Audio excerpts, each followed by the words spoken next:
ছাত্র জনতার গণ অভ্যুত্থানের মুখে পদচ্যুত হয়ে সাবেক প্রধানমন্ত্রী শেখ হাসিনা আশ্রয় নেন পার্শ্ববর্তী দেশ ভারতে। বাংলাদেশের এই রাজনৈতিক পট পরিবর্তনে পারস্পরিক সম্পর্কের টানাপোড়েন পরিলক্ষিত যেমন হয়েছে, তেমনি সম্পর্ক উন্নয়নের চেষ্টাও দেখা যাচ্ছে। সম্প্রতি যুক্তরাষ্ট্রে বাংলাদেশের অন্তর্বর্তী সরকারের পররাষ্ট্র উপদেষ্টা তৌহিদ হোসেনের সাথে ভারতের পররাষ্ট্রমন্ত্রী এস জয়শঙ্করের বৈঠক হয়।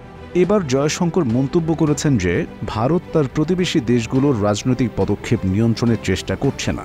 তিনি আরও বলেন, বাংলাদেশের ব্যাপারটা একটু ভিন্ন এবং ভারতও বাংলাদেশের সঙ্গে যৌথ প্রকল্প থেকে উপকৃত হয়েছে। তার দাবি, কোনো শর্তাধীনে নয়, বরং ভালো প্রতিবেশী হিসেবে ভারত প্রতিবেশী দেশগুলোকে সহায়তা করে থাকে। যুক্তরাষ্ট্রের নিউ ইয়র্কে এশিয়া সোসাইটি পলিসি ইনস্টিটিউটে আলোচনা অনুষ্ঠান শেষে প্রশ্নের জবাবে তিনি এসব কথা বলেন। 25 সেপ্টেম্বর বুধবার এক প্রতিবেদনে এই তথ্য জানিয়েছে ভারতীয় সংবাদ মাধ্যম দ্য হিন্দু। সংবাদ মাধ্যমটির প্রতিবেদনে বলা হয়েছে, অভ্যন্তরীণ রাজনৈতিক গতিশীলতা নিয়ন্ত্রণের লক্ষ্যে শ্রীলঙ্কা এবং বাংলাদেশের মতো প্রতিবেশী দেশগুলোকে আর্থিক সহায়তা এবং অন্যান্য প্রকল্পে ভারত যুক্ত নয় বলে পররাষ্ট্রমন্ত্রী এস জয়শঙ্কর জানিয়েছেন। 2022 সালে অর্থনৈতিক সংকটের কারণে শ্রীলঙ্কাকে দেওয়া বেল আউটের কথা উল্লেখ করে ভারতের এই পররাষ্ট্রমন্ত্রী বলেন, ভারত শ্রীলঙ্কাকে যে প্রায় 4.5 বিলিয়ন মার্কিন ডলারের আর্থিক সহায়তা দিয়েছে তা কোনো শর্ত সাপেক্ষে দেওয়া হয়নি।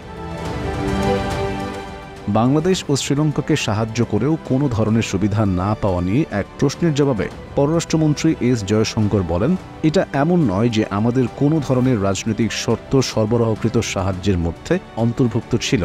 আমি বলতে চাচ্ছি, আমরা একটি ভালো প্রতিবেশী হিসেবে সাহায্য করছিলাম, কারণ আমরা আমাদের দোরগোড়ায় এ ধরনের অর্থনৈতিক মন্দা দেখতে চাইনি। তার আরও দাবি, আমি মনে করি শ্রীলঙ্কায় রাজনৈতিকভাবে যা ঘটছে, দিন শেষে তা নিয়ে তাদের রাজনীতিই কাজ করবে।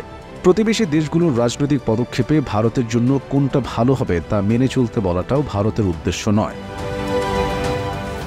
পররাষ্ট্রমন্ত্রী এস জয়শঙ্কর বলেন, সুতরাং আমি আপনাদেরকে বাংলাদেশ সম্পর্কে বিশেষ কিছু মনে না করার জন্য অনুরোধ করব।